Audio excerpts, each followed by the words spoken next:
Welcome to the show and welcome to another episode. An episode where I get to introduce and interview and speak with another incredible leader from around the world. This show is all about interviewing those leaders who understand the power and the importance of having emotional intelligence and human-centered leadership at the very heart of their leadership style. Today I'm interviewing Roger Cutsforth. Roger Cutsforth has been around a while, if you don't mind me saying. He's got a lot of experience in the area of leadership in a specific industry. We're going to talk about that in a short while. But I have to say that, pretty early on when we started this series, my producer contacted me and he says, "You have got to interview Roger Cutsforth." So it's taken us months to get to this position. I'm so pleased to have you here. So Roger's he's had a very varied life. He's been in the RAF for 5 years. He was an air traffic controller. I mean, how exciting must that be? But then after, he's been largely involved in radio and in advertising. He has been in the broadcast industry for many, many years now, at very senior levels across the broadcast industry, across the advertising industry. He's had his own ad agency where it's all about helping organizations to introduce authentic language in their advertising. You know how we sometimes see adverts and you see this advertising speak? Very often you see leaders speaking and leadership speak. Well, Roger tries to cut through that to the authentic nature of the message that you're trying to get across. He's been the CEO of Radio Academy, he describes it a bit like the BAFTAs, but it's for radio. So that's something that we want to explore in this conversation as well. Roger, thank you for being here. Thanks for taking time out of your busy schedule to join us. Pleasure, and I'm humbled and privileged to join you today. Thank you.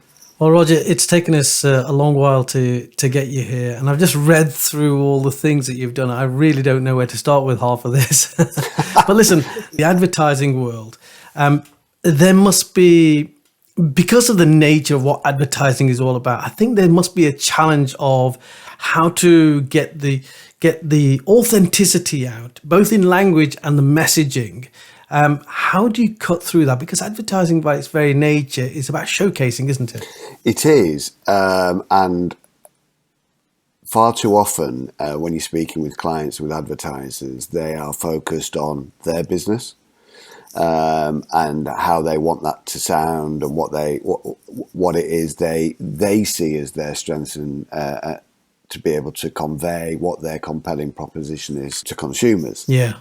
Often, though, you really need to put yourself as an advertiser in the shoe of the consumer and understand what they're looking for, how they like to be spoken to, what it is potentially about your business and about your product or service that is compelling to them, not what you want your message to be. Yes, there are objectives that you're trying to achieve, but yet you have to look at it from the consumer's point of view, and that's very difficult. Yeah, I mean, I guess what you're saying is, if I were to advertise my business, there's something within me that says I want to be seen to be this person and come across like this, but actually my consumers, my potential clients, might want to see something completely different. How do you convince your clients, i.e. the people that want to do the advertising, that they have to see it from a different perspective? I try and talk them through the process and understanding why we need to do this, what it is that, whether that's through insight and data and intelligence that we understand, but take them through that process. Often it's very difficult, and I spend a lot of time working with SMEs.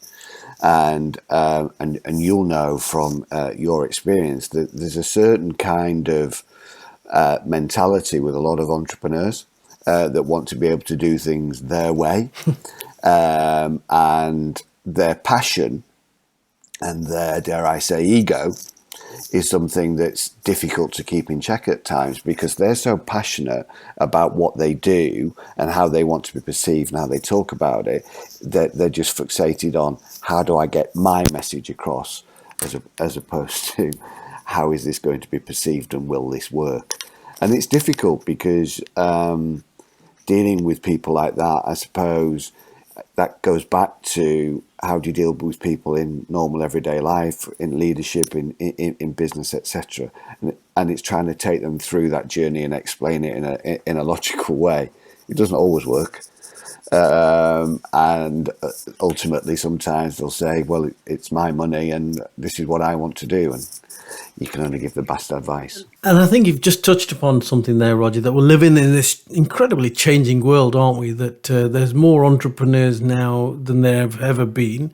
And I think because of social media, there's almost like this, if you want to be an entrepreneur, there's a message that if you want to be an entrepreneur, you've got to be like this. And there's a lot of influencers out there that are creating these homogenous kind of entrepreneurs with a certain kind of speak, a certain kind of coming across, and almost this fake it until you make it kind of, philosophy that goes about. So I think what we tend to lose from within that is the authenticity. And as you say, the ego then starts creeping in and you forget to look at it from another person's perspective, i.e. your potential client where the money's going to come in from. So that for you, in that changing world, because you'll have lived in a different world before social media and all of this had such a level of influence, it must be so difficult for you, so challenging for you to be able to bring these entrepreneurs, these clients of yours across to understanding what it is that they need to be doing. It is, and some have, depending on what media you're using.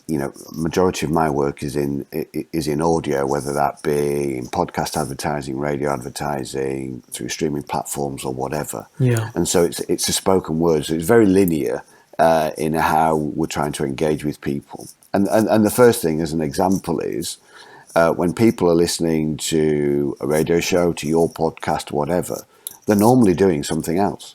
And so you have to understand the context of where that listener is and what they are doing, potentially doing with their time. So how are you? They're listening to your podcast call because of what you and your guests want to say.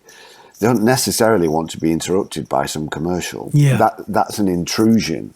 So for an advertiser to be able to intrude on someone's listening experience whilst they are doing something else and have a conversation with that person that then tries to engage them with their business, their product, and to buy what they sell, you have to be aware of all of those different elements in play. That's fascinating. It really is fascinating. It's like getting into the mind of people that you don't know, but it must be a real skill of yours. And I think you've already touched upon how and where this skill comes from.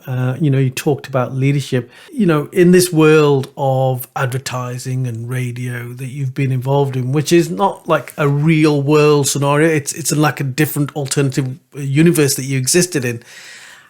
What was leadership like, largely speaking, in that industry for you? I'm a big football fan and played a little bit in the past, and I've heard so many people that have gone into football management, former players that have gone into football management, say they've taken little bits from people they've worked under or been managed by before, some of the good, some of the bad, and tried to use that. And football's quite a useful analogy, because in the world of media and advertising, ego is huge, whether that be on the on-air side or in the advertising and sales side. You think some of the best salespeople have huge egos, which kind of is one of their strengths that makes them so good. Yeah. And the same with on-air personalities. Again, some of those have huge egos. So being able to talk to them in a way which has been respectful but assertive and helping and encouraging and inspiring, it's probably I learned it. I don't know. I can't on my hand on heart say this happened or this happened or I read this book. I'm not someone that went to university, so I'm not.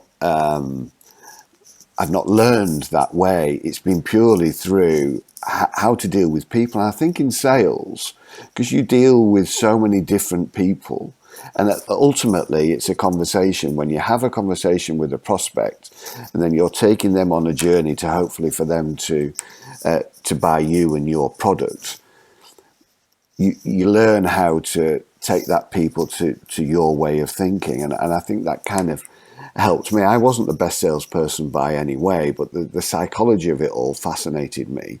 And I'm quite competitive. So for me, it was, how do I take this person who at the minute is anti everything I say and bring them on a journey that can see it and we can come to some sort of agreement on. And I just enjoyed that process, and then brought that into to leadership and dealing with people internally too. So let's talk about your leadership journey. And, Pete, when he first spoke to me, really put you on this pedestal when it comes to leadership. What was if we could talk about your philosophy as a leader, what would you say would be your key philosophies? Ultimately, for me, it was all based on honesty and being very open and transparent with the people. And I developed a bit of a reputation of within the industry I was going into businesses that were struggling and helping them to turn them around. For me, I don't think I turned them around, and we had some successful ones, which were really great. And I really enjoyed that thing of kind of taking a business that was struggling and broken and making it and re-energizing it. Yeah, and it was all for me around the people. Whenever I've been into those businesses, it was fundamentally, we are our people business. Whether we're in advertising, radio, whatever it is, it's about the people. Absolutely. If you can get the people engaged, they will take the business to where it's. I didn't turn those businesses around. Those people did. Pete and his colleagues and all those, that they did that. What I did was sometimes hold a mirror up and talk about how good they could be, and there are obviously difficult decisions to make in those situations as well. But it was always about being honest.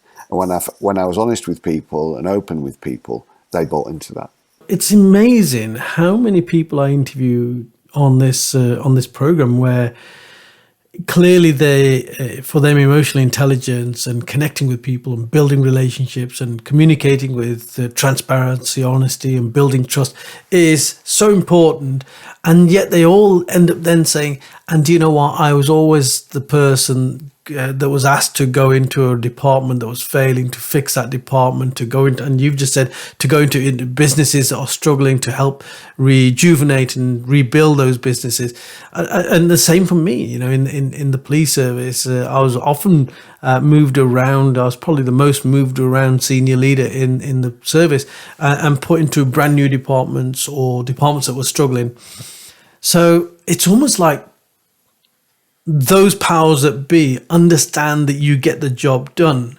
But did you ever have a situation where one of your senior leaders pointed out to you that maybe you were too soft, or you didn't fit the model of the other peers that you might have had in that industry? Yeah. More often than not, to be honest. I think there was this, and there still is, where they would want those. I don't like the expression, but I can't think of a better one at this moment in time for someone that's supposed to be decent with words. But anyway, those soft skills to be able to nurture and bring people along. And then once that kind of job was done and the business was succeeding again, then they wanted someone different to come in, and then for whatever strange reason, to be able to be different, that kind of aggressive leadership, driving the business forward. And I don't get this. And I know exactly what you mean, because so you go in and you put people at the very heart of everything, and you completely understand, as you've said yourself, that once you energize the people, once you give the people the aspirational sort of vision and the inspiration to do better, and they make it better, then they bring in another leader that almost takes it back. Yeah. Because they're hierarchical, they're commanding, all the things that you're not. Yeah. And that doesn't make much sense to me, to be quite frank. It doesn't to me, and I can't understand where the thinking is, because if you're building something that is working and is successful and people are happy and moving forward, why would you not want that to continue? It's bizarre. What would you say were like the biggest leadership challenges in the radio industry, for example? The radio industry went through an awful lot of consolidation. So if you look at the sector today, from a commercial radio, public service with the BBC is one thing, but in commercial radio, there are now in the UK largely two groups that own 90%, if not more, of it. So they're all, when I started, there were so many different smaller groups. The number of stations has grown, but the ownership of those stations has shrunk down to two. That's fascinating. I had no idea. I knew there was more radio stations than we've had before, but I didn't realise that we'd actually, brought it down to two key groups. Two key groups who are competing against each other. The biggest challenge for that has been that as those acquisitions and that consolidation went through the industry, there are, as understandably, quite a lot of objections.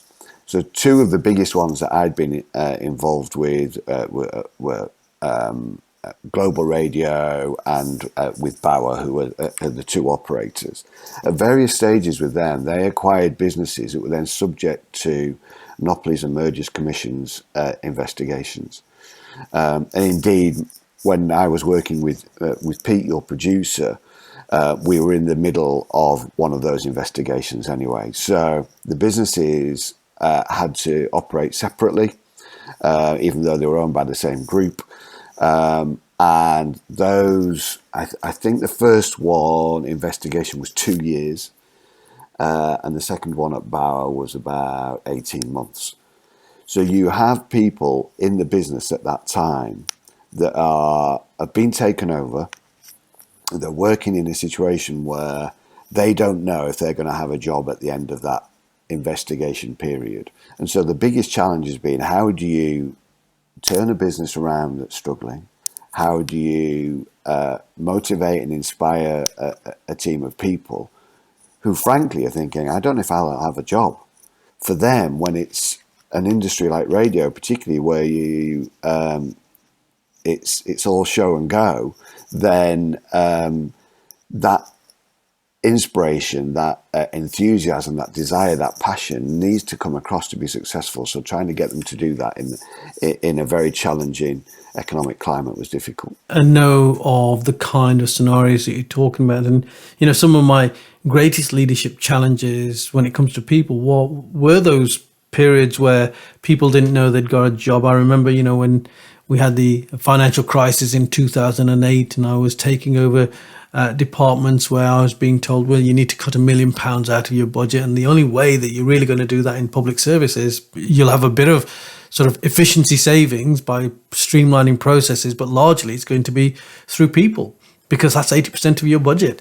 And I remember having a lot of sleepless nights as to how I was going to do that, because some of these people I'd worked for 20 years plus with.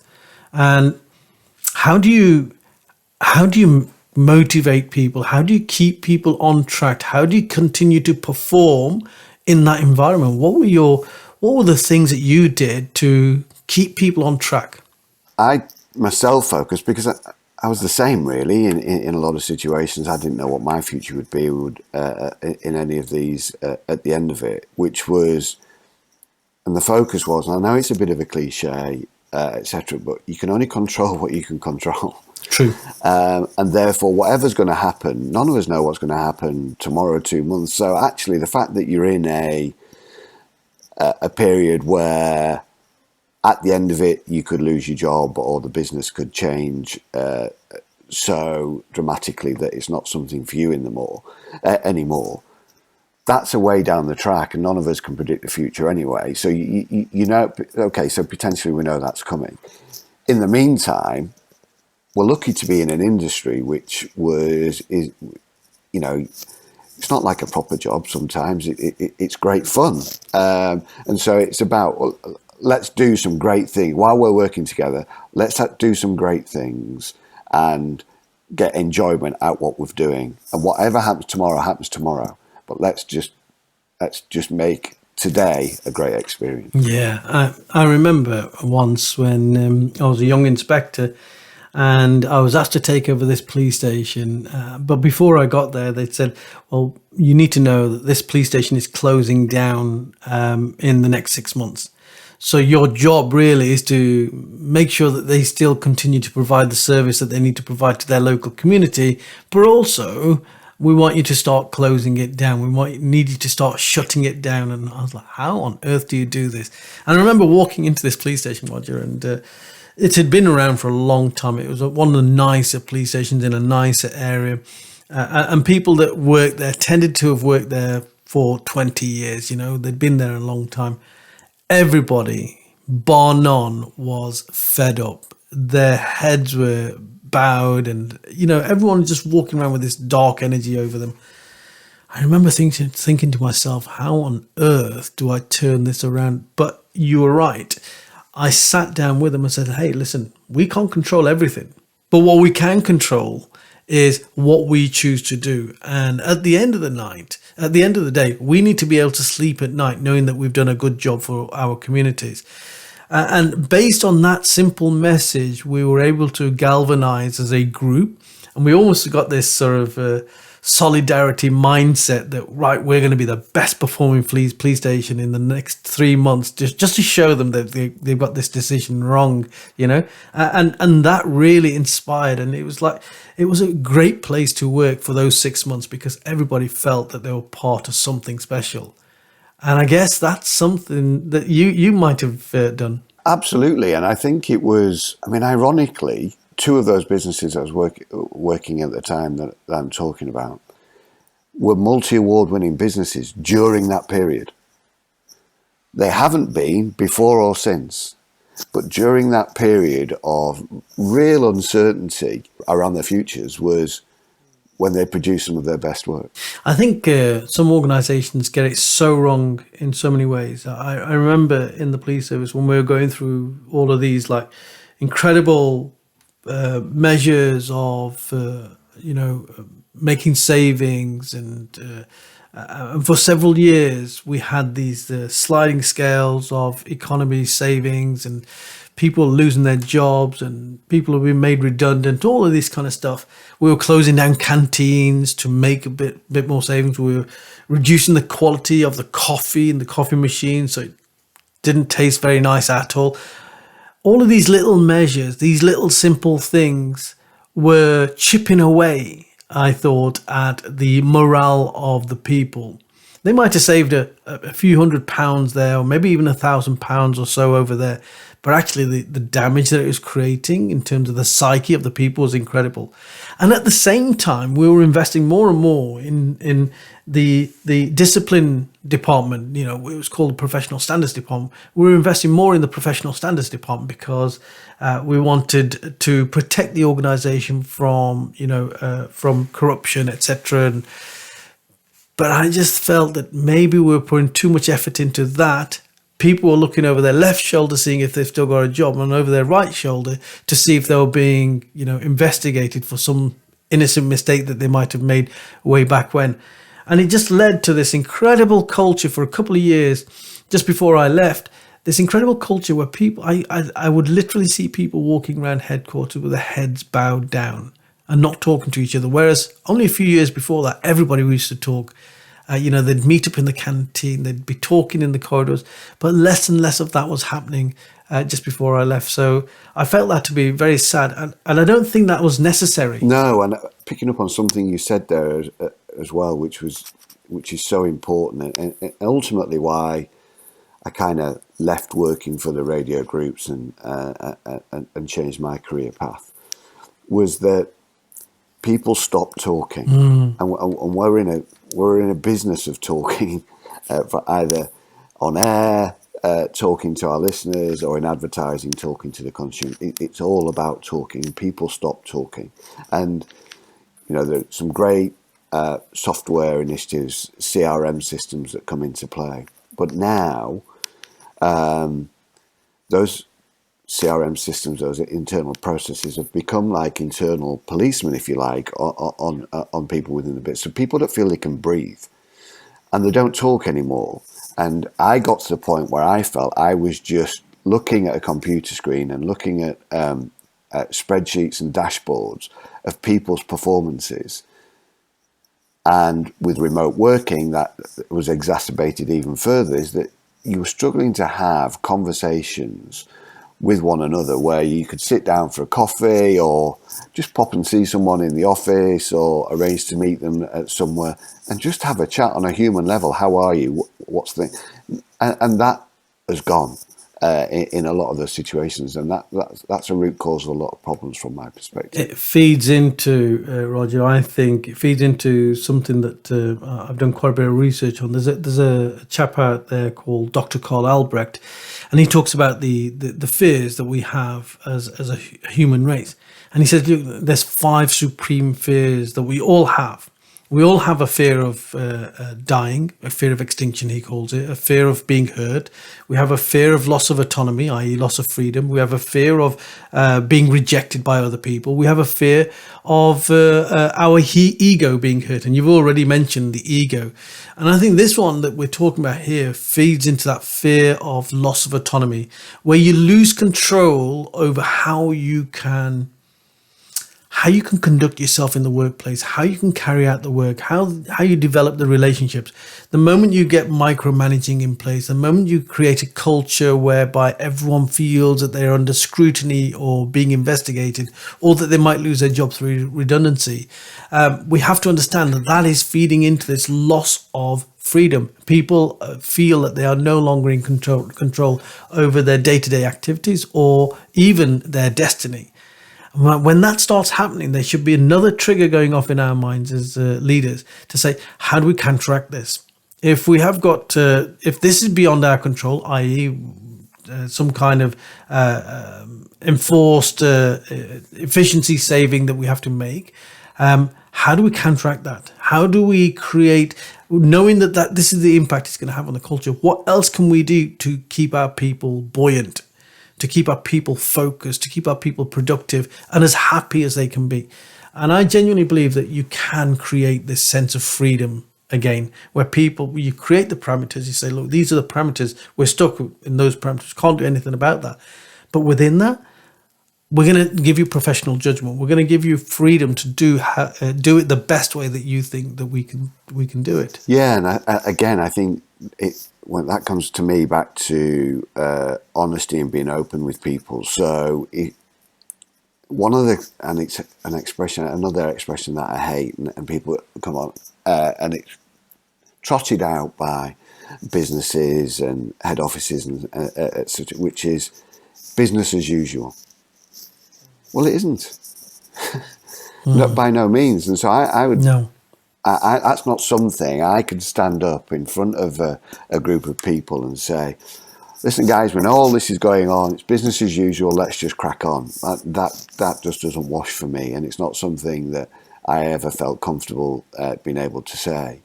So for me, it's business as unusual, because these are unusual circumstances. We're not in control of the situation. But hey, this is where we are. This is the situation that we're in. So how do we make the best of it? Again, what will be will be. So trying to just smoke screen it and say it's business as usual is folly from my point of view. And that nicely takes us back to where we started. You know, one of the key facets of leadership is honesty and transparency. Yeah. And when you talk to people in that open and honest way, and explain the elephant in the room more often than not, what you'll actually do is you'll have a higher chance of increasing trust. And when you have trust in an organization or in a team where everybody trusts each other, you'll find that they galvanize more together, and they'll go off and they'll do the very best under whichever circumstances they may have. Absolutely. Roger, it's been a huge pleasure talking to you. Thank you so much.